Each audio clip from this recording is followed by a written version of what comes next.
Welcome to the PR Maven Podcast, a podcast all about growing your network and building your brand through traditional and digital networking techniques. I'm Nancy Marshall, the PR Maven and CEO of Marshall Communications. I've been strengthening brands through PR for over 35 years, and now I'm celebrating the success of executives, influencers, business owners, and entrepreneurs from all around the world, all of whom have cultivated their brands and broadened their networks through traditional and digital networking methods. Each week, I interview one of these interesting and influential individuals and provide an opportunity for you, the PR Maven Nation, to gain insights from their strategies and stories. So stay tuned for this week's episode, and thanks for listening.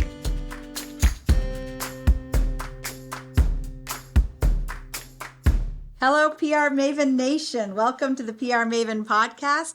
Episode number 210, presented by Marshall Communications, creator of the Marshall Plan 65-Step Strategic Process. For those of you who are new to the show, I'm Nancy Marshall, your host, the PR Maven, and CEO of Marshall Communications. Welcome. And I want to welcome our guest, Bob Shultz, who's President and Chief Financial Officer of Puritan Medical Products. Welcome to the PR Maven Podcast, Thanks, Nancy. Bob. Very happy to be here. And this is your first podcast. This is the first time, yeah. It's first time for everything, so very exciting. I'm glad you're excited about it. I'm excited to have you. So, Bob is a 1990 graduate from Bowdoin College. Don't hold that against me, please. I've already teased him because I'm a Colby grad and a Colby mom, and he's a Bowdoin dad. Yep, I am. Very proud. And my wife's a Bowdoin grad as well. My brother's a Bowdoin grad. His wife is a Bowdoin grad. Bowdoin's strong in our family. Oh, wow, yeah. Polar bears. Polar bears abound. Yep, pull you bears. So he has a major in economics and a minor in government, and he started his career with Deloitte, where he earned his CPA. And after public accounting, Bob worked in a variety of leadership positions in both financial and operational capacities. Those roles allowed him to excel as a business leader, given the diversity of experiences. Bob has worked in organizations ranging from startup to global Fortune 100 and across diverse industries. Prior to joining Puritan, he was the division CFO of one of the largest global operating units of 3M Company. Big company. Yeah. At Puritan, Bob is currently the president and chief financial officer of this great Maine company. In this role, he is responsible for the day-to-day operations as well as the future strategic direction. This role allows Bob to utilize the totality of his strengths and experiences to partner with the fantastic leadership team and drive profitable growth across all of Puritan's markets. And I should say, in full disclosure, that Puritan is one of Marshall Communications' clients, and we're very proud and pleased to work with the company. And we like working with you as well. Thank you, Bob. So tell us about how you got in your career in the first place, and when did you come to Puritan? Sure. Well, So as you mentioned, I graduated from Bowdoin in 1990, and coming out of one of the top, I like to think the top liberal arts school, if not in Maine, the entire country. You have so many different opportunities to pursue. I mean, grad school, business, sales. I mean, there's all different types of things, and I was blessed to have two very hardworking parents. My dad was a fifth and sixth grade teacher for 35 years. My mom was a secretary in the main office of our local high school. And so, I didn't have a lot of, let's just say, exposure to day-to-day business acumen, business activities growing up. I mean, that's just the way it was. And so throughout college, I did internships in business and whatnot. And when I graduated from Bowdoin, economics is a very theoretical degree, not a lot of practicality to that, but a good baseline to use in anything you do. And so going to work with a firm like Deloitte, which allowed me from the very ground up to learn the nuts and bolts of how financial statements are pulled together, how systems and people kind of work together, controls, all those things that are kind of paramount to a successful organization. I was able to see how different companies in different industries all work. And so it was a great opportunity for me.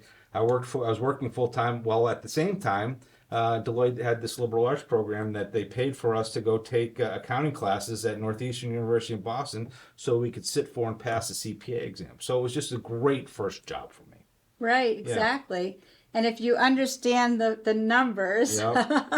I mean, that's pretty It essential is. to business. Well, it is. And the nice thing about working at Deloitte, too, is it's one thing to understand the numbers, but you have to understand where the numbers are coming from, right? Right. I'm a big believer that in order to understand what you're doing or how to do it, you have to understand the whys. And the numbers and how they get there are a big part of that. And so that allowed me then to take that learning. And my wife and I, we lived in Boston for the first few years, and then we wanted to try something new. I mean, change is something I think we've embraced throughout our lives. And we moved to Denver. Deloitte accommodated a transfer, and then I left and started my career in industry with a company called Boston Chicken, which interestingly enough was a client of Deloitte's in Boston, but they were headquartered in Colorado. So from there, then kind of built my career on accounting and finance. Took a deviation into sales where I did some actually recruiting. I was a executive search leader for a while. Got back into accounting and finance, and then eventually made my way to Minnesota. Made my way to 3M, and then eventually to Puritan, and where I joined in April of this last year. Okay, so No, April of this year. Sorry, April my gosh, 2022. 4 or 5 months seems like a lifetime right now. But yeah, April of 2022. Yeah. Right. Well, that's great. Yeah. Well, it's nice that you came back to the state of Maine too. It's funny. We've been coming to Maine for years. Obviously, Bowdoin grads, but growing up, my parents owned land up in Pittsfield, Maine, where we used to summer, which is right in the backyard of where Puritan is. But then went to school at Bowdoin. But then Bowdoin has a high percentage of people from Maine, and so we've had Bowdoin friends that have lived here since we've graduated, and we've made our way back. And there's something about coming across the bridge from New Hampshire and seeing that big blue sign of "Welcome home," welcome, Maine the way life should be, and it has always resonated with us, and that's it's always been a driving force of us wanting to get back someday. Well, my agency handles the public relations for the State of Maine Office of Tourism. Well, you did a nice job on that sign then, because it got us back. Thank you. So how do you feel about Puritan's amazing role during the pandemic? You should talk about what the role was. Yeah, so, I mean, what's fascinating is, so I wasn't with Puritan during the pandemic. Like I said, I joined in April of this year. But, Puritan was one of two, as I understand it, as I've gotten here, was at the time one of two global suppliers of the nasal swabs we all became familiar with when we were doing the testing for COVID. And I guess that would have been in the spring of 2020, when the government was looking at how do they increase the testing capacity of this country. They looked around and realized, here in the United States, there's only one company that can supply the government and the country and anyone else in the world with the swabs necessary, and that was a small little company up in Guilford, Maine, called Puritan Medical Products. And as I understand it, President Trump's team got in touch with Timothy Template and Scott Wellman, who at the time, Timothy is our EVP of sales and one of the trustees, and Scott Wellman was the president and general manager at the time, and got in touch with them, and from there, the government invested in building out capacity, and the company went from one facility in Guilford, Maine, to two more in Pittsfield, and then another one that we opened end of last year down in just north of Nashville, Tennessee. And so, basically, quadrupled, actually tripled in size in terms of the manufacturing, and tripled in revenue, and went from, primarily before COVID, big revenue was kind of non-seasonal, non-COVID related. We had products in medical testing, in forensic diagnostics, in environmental and industrial, and some and media. To big piece of it now is obviously the COVID and the seasonal testing, and to be able to do what Puritan did in terms of building, operationalizing, training all the people, and producing all the product, it's nothing short of amazing. I mean, it really is. It's a testament to the people of the great company and what they were able to do.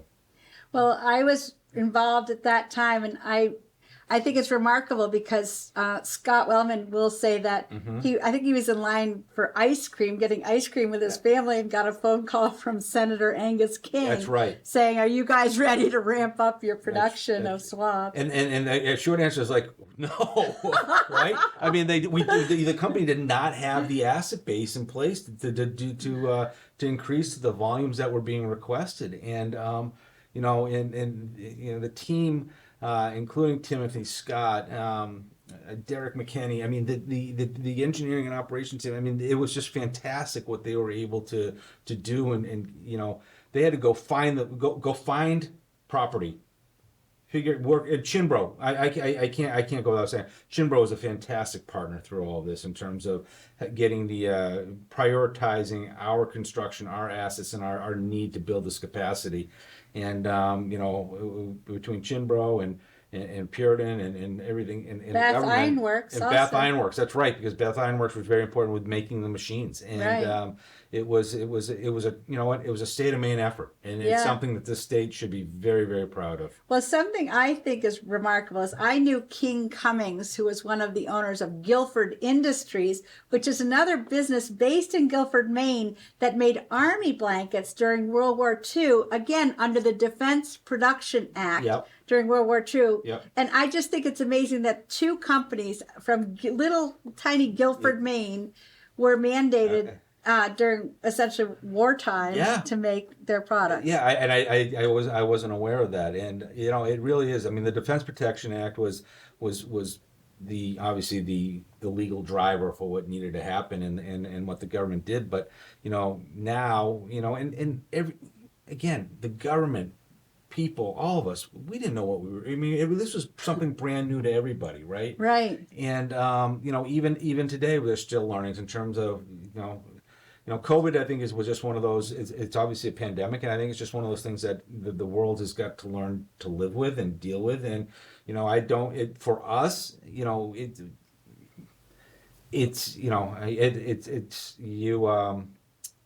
our products are fortunately in demand, and the great thing for the Abbotts of the world, the Roches of the world, the ones that we're all buying our testing from, is for in the U.S. it's a product that's U.S. made. The government invested in us. We now make products that's U.S. made. It's an American success story, ultimately, is what this is. Yes, it is. And it's one that's centered again here in Maine. Yes, we have this great new facility down in Tennessee, and it really is a phenomenal new innovation. It's just tremendous. But we're never going to forget. Maine is who we are. Maine is where we're from, and it's the work ethic and the people and everything else that is centered in Maine. Well, I know that there is this thing called the can-do spirit of Mainers, which is, and I think it's all rooted in like hunting and fishing and being sportsmen, and like if your snowmobile breaks down in Millinocket somewhere in the wilderness, you gotta figure out how to fix it. So I think that the can-do spirit is the reason that Puritan was able to ramp up so quickly. I can't argue that, right? I mean, it's the one thing I love about about being here in Maine, being part of this company, is exactly that. I mean, people have a can-do attitude. Very rarely do I run into somebody that says, well, we can't do it because more often than not, it's like, okay, well, this is what we're going to have to do, right? And to me, it's a paradigm shift in terms of how you think. And is it glass half full, glass half empty? Is it, but to me, though, that's the cornerstone of how you innovate and how you grow. You have to be able to think, what's next? How do I get to the next step? Continuous improvement, those types of things. Because it's very easy to just kind of get stuck in your way and be happy in your current station. But, in today's day and world, and in a global economy like we're in, and particularly, I mean, we've seen since COVID, there have been, new entrants into the marketplace that are competing with us. And that forces us to be able to think about what's next and how do we get better at what we do. And that is paramount, I think, and is great in Maine because, to your point, that's how we think. That's right. figure out how to make it work. We have to. Absolutely. It's like a broken down snowmobile. I'm going to have to use that.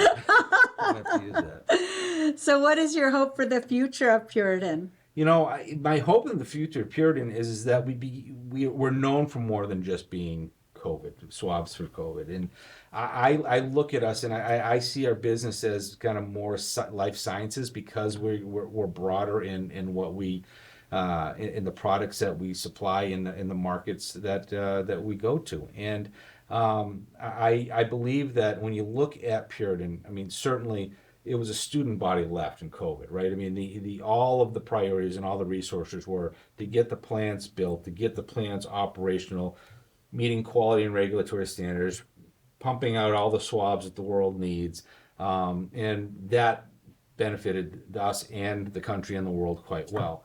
But prior to COVID, there was a nice business of non-COVID related business, right? That kind of had to be put on the back burner, and we had some very trusted and devoted customers that they understood that. I mean, everyone, I think they were the ones that were, I guess, potentially negatively impacted by the DPA because they knew what we had to do and what we were tasked to do in terms of the COVID swabs. But now they want to do more business with us, and we have that capacity to do it. And so, for me, one of the things that we need to do is, yes, COVID seasonal business is going to be core to who we are. I mean, that's just that's what has been the priority in the last couple of years, and will continue to be a priority. But to me, I think we have to get back to kind of the base of where we were prior to COVID, and remember those customers in those industries, because we have some great products and some solutions that we can provide in those various markets. Yeah, and I'd really like to give a shout out to Timothy Template, because he is the one. I mean, the company has been in his family for generations, Yep. But he has a curious mind, and he's a good listener too. And he's the one who went out to these trade shows all over the world, again, and talked and listened and heard what the needs were. And then he went back to Guilford and to the factory and said, what if we do this? And so I feel like he is a very humble Mainer. Of course, he would never take the credit, right. But I feel like he really adapted a lot of the products based on what he heard the needs were. Timothy is he's a very customer first businessman. He's done a lot of different things in his life, has had a lot of different experiences. But certainly Puritan would not be where it is today without his vision, without his drive, his dedication, and his focus. And he's someone who he's a great resource for me. I mean, like I said, I've been now in the company since April, so you're talking five months I've been here. I started as CFO and then was promoted to president and CFO, and like I said, and Timothy has been a wonderful, confident sounding board and mentor for me as I've tried to get up to speed as quickly as I can. And the Puritan, it's family owned. It's the Templates and the Cartwrights, and I'm blessed to be able to have strong relationships with both sides, both the Cartwrights and the Templates. And but Timothy is part of the business, as he's not only an owner, but he's also executive vice president of sales, and so I tend to work more with Timothy. And like you mentioned, he's been part of this, the nuts and bolts, the guts of this business for over 35 years. Right. Yeah. Now, this is a podcast about public relations and PR and publicity. Yep. So Puritan has garnered a great deal of publicity and press coverage throughout the pandemic. How do you feel like this has benefited the Puritan brand? You're asking a guy that's been here 5 months. But suffice to say, what's really interesting is when I decided to join the company in April, I had been with 3M for 16, 17 years. And so deep relationships there. And, I have a profound respect and appreciation for everything that I was able to accomplish at 3M. It's a great company. So, I mean, I had some very difficult conversations when it came time to leave.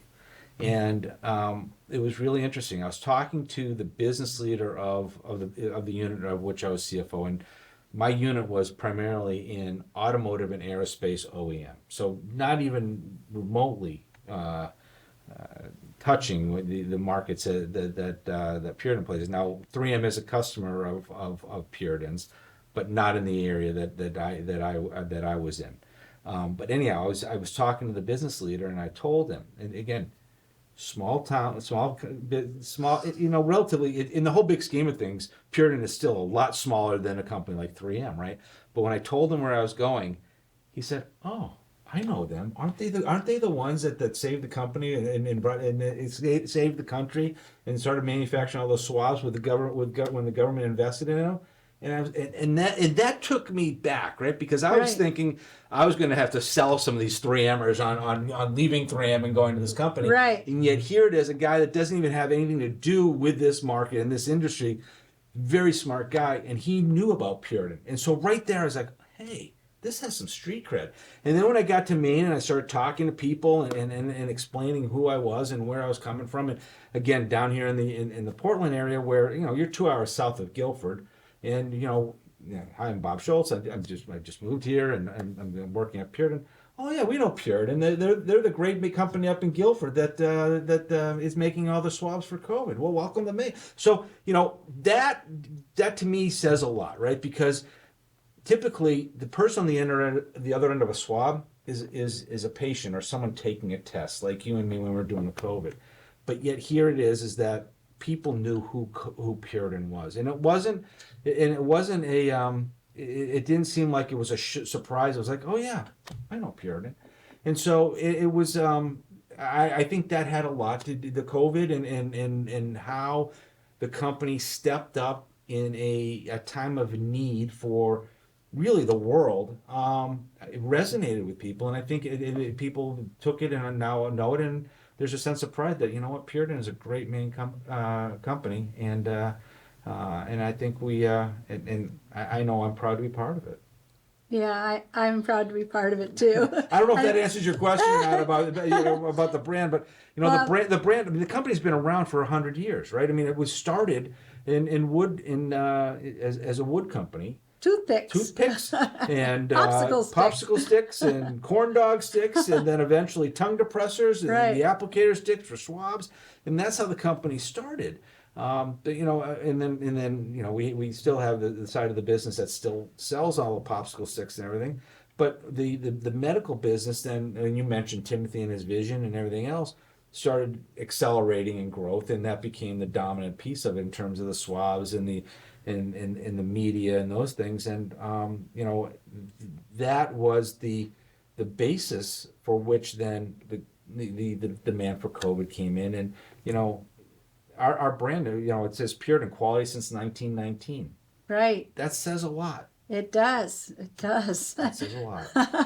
I mean, having a company that long, they're doing something right. There are, and when you think about it, when you think of Maine, right? I mean, in terms of long-standing family-run businesses, Puritan, Hancock Lumber, Gifford's Ice Cream. I mean, right? I mean, it kind of speaks to the LL Bean. Thank you. Yeah.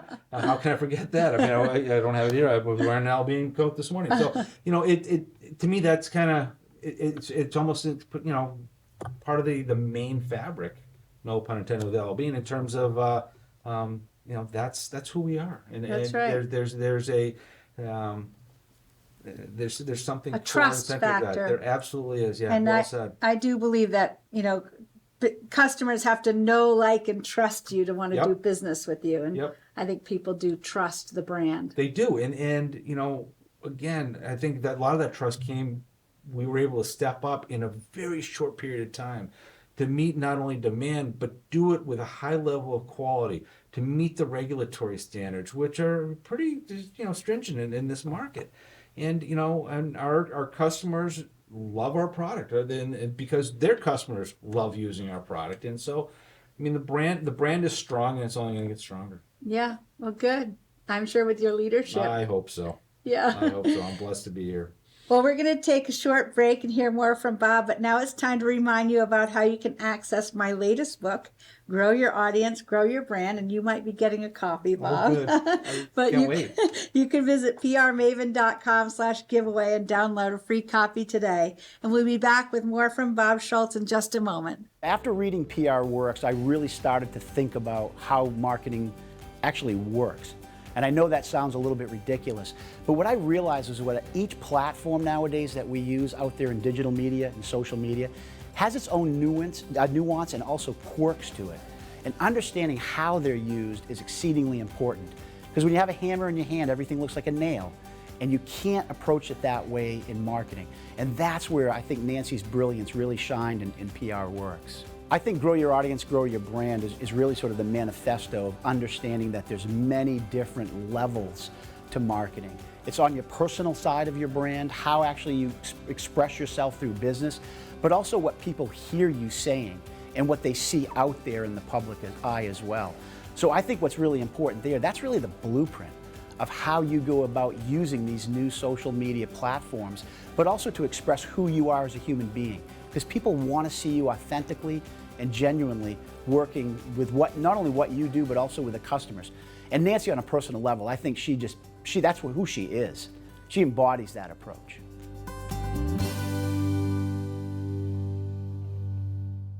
Welcome back to the PR Maven podcast, and we're talking with Bob Shultz today.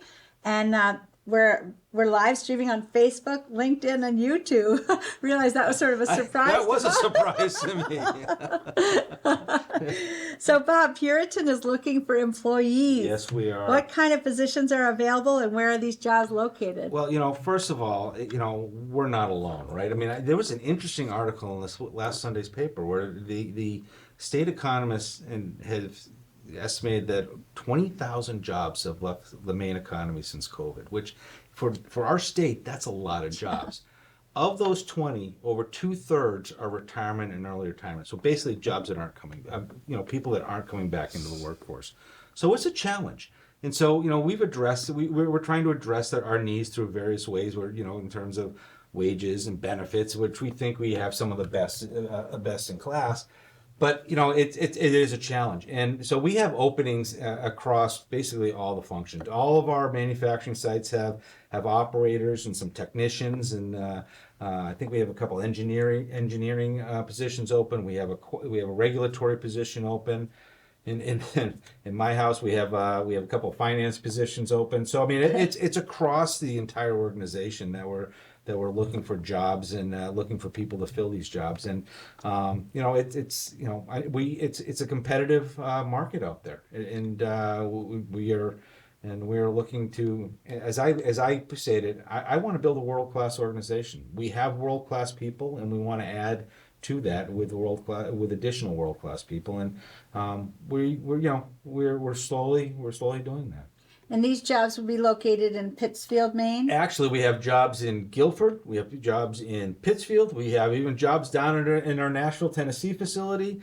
And in Falmouth, Maine? And in Falmouth, Maine, in our office in Falmouth, Maine. So really, when I say we have across the entire spectrum of where we work and operate, it's all of it. And you can go to our website, www.puritanmedproducts.com, and you can find all the open positions listed there. But we go to other sites, Live and Work in Maine. We post the jobs out there, Indeed.com. So I mean, the jobs are posted out there for people, and we would look forward to hearing from anyone that might be interested. Well, if someone's listening, especially if they love the great outdoors, I mean, there's no place more beautiful than Pittsfield or Guilford. It's like it is gorgeous. Gateway to the Maine Highlands with all. Well, just last week, it's funny. My controller, who actually was also a 3M'er and came to work here. She and I went out to dinner, and we went. It's 30 minutes from Guilford up to Moosehead Lake, and the shores of Moosehead Lake, and we went up there and had dinner out on a deck overlooking the lake, and it's like, does it get any better than That's this? right. It really doesn't. It's a phenomenal place, and and it's beautiful, and you have to take advantage of those opportunities when you can. My parents used to, they had a boat that they would put in Moosehead and go camping on islands in Moosehead Lake. And I know there's beautiful campsites. Oh out yeah, there. it's gorgeous. It really is. And we mentioned before we went on air that I drove down from Guilford today, and it was there's that fall chill is in the air, the breeze is blowing, and the leaves are starting to turn. It's the fall is coming, and fall for me, it's my favorite time of year, and it's I can't wait to be up in Guilford and Pittsfield in the middle of autumn and just be part of that. I can't wait. Yeah, there's a lot of leaf peepers that will be up There there absolutely too. are, and which means that I'm going to be sitting in more traffic coming between Guilford and Newport as I try to make my way down to the turnpike. Now let's talk about the sales and marketing team again as an extension of public relations marketing. So how does the sales and marketing team at Puritan impact the business, and how many people are working in sales and marketing? So I don't know the exact number, but we have a very strong investment in sales and marketing. Sales is led by Timothy Template. We've talked about Timothy, and he has both reps and sales leaders here in Maine as well as throughout the country, right? I mean, we have a broad geographic coverage of the country and as well as the world. We have team members in Asia and Canada. I mean, we are really a global supplier of these products. And then on the marketing side, Ginny Template and her team are second to none. They are great at positioning Puritan, its brand. I think we're getting better at the social media, and Ginny and her team are fabulous at doing that. We are outdoing these trade shows, and I was at the largest one in Chicago about a month and a half ago, and our booth and what they put together was I'm biased, but I really thought it was the top booth that I saw at this show. I mean, it really demonstrated who we are as a company, the products that we have, and it was just nonstop people coming through and getting to know us, and that's a testament to that team. Yeah, it's very impressive, and they do trade shows all over the world too. So they do. Logistically, that's a challenge. Just the travel it is, and Ginny and team do a great job. Ginny, Bree, Paula, Lisa. I mean, they all are. It's a phenomenal team, and they really, they're able to.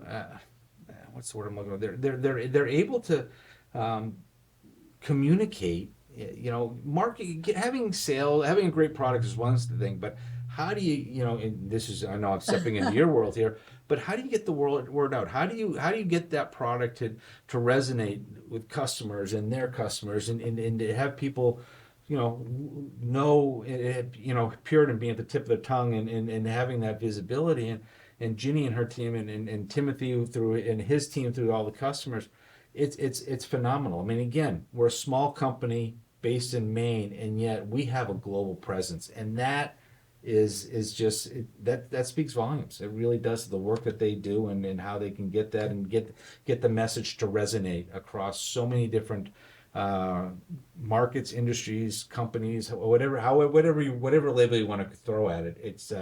It really is an incredible job that they do. Well, I was at the Maine International Trade Center awards ceremony where Puritan was recognized as the Maine Company of the Year by the International Trade Center. So that was a real point of pride. It should be. I mean, that was earlier this year. It was. It was in May. Yes. I think that was happened right after I joined, and that that's a source of pride, right? I mean, again, we have taken a product that started with the trees of Maine, right, and over the years, and now we're manufacturing and again, products that are going all over the world, and basically they're made here because the Tennessee facility just opened. Right, you're talking about products that are made in Maine, right, and being shipped all over the world to help bring this awful pandemic to its knees. Right. That's essentially what we're trying to do. Yeah, it's admirable. I like to think so. So is there an app, a book, or a podcast that has helped you in your career, and why? I'm a big believer, and always have been. I've been an athlete. I'm not anymore. You can tell just by looking at me. But I've played team sports my whole life. I played college soccer at Bowdoin, and all my kids have played. And so I'm a big believer in team and everyone recognizing their role in strengthening a team. And the way you do that, to me, is you play to the player's strengths. And I go through that because I believe Strength Finders is a great book, and it was a tool that I've used often in my career, because it helps people on the team understand what everybody's strengths are, because that's what you're accentuating. You accentuate who they are and what they do and how, and the strengths they have play. And it doesn't mean that you're weak in somewhere else. It just means that this is where I am best. And if you can use that and have a team leverage everybody, you become that much stronger. And so I've done that. I've done that with several teams that I've led in the past, and it's always been interesting because there's always one or two surprises to people, right? And it kind of unlocks a confidence and an ability in people too. And I love Strength Finders. So that's one book that I always kind of go back to. And then, and you and I have a mutual friend in Kevin Hancock, and his book, Not for Sale. And I've read that a couple times in terms of how he found his voice as a leader, even when he was going through his own personal issues. And I find that to be very inspiring. And I picked it up again when I became president, because I think there's, again, some lessons in there that I can learn from how he adapted and how he was able to then adapt and then transform Hancock Lumber into the company it is today. So yes, and we had Kevin on the podcast. We'll link to that episode in the show notes, but he was just here with me a few weeks ago. Great guy. One of my favorite men in all the world. Yeah, and also another Bowdoin graduate. His brother went to Colby, though. Oh, yeah, so he's not all bad. He's not all that bad. But getting back to your point about the Strengths Finder, I agree absolutely, because at one point in my career, I was working at Sugarloaf, the ski area, yep. And during the off season, it was kind of slow, so I wasn't really doing PR. So they had me work in the mailroom, like sorting the mail, and that was not the best place for me with my personality. Like the high point of my day every day was when the UPS man came. But other than that, I was like sorting by zip codes, It was just. And if they had put me in charge of like selling real estate, or anything that had to do with like interacting with people, yep. I would have been so much happier. But I would be down there in that mailroom day after day, and it sucks the life out of you, right? Yeah. And when you find what you love to do, it actually gives you energy. Like this podcast fills me with energy. I'm so excited about it. And, I'm so grateful that we have social media so that we can like create a podcast and put it out there. So that's one of the things that's so you have connectingness or connector in your as one of your structures. Well, yeah. On steroids. Yeah. There you go. I was born to connect. And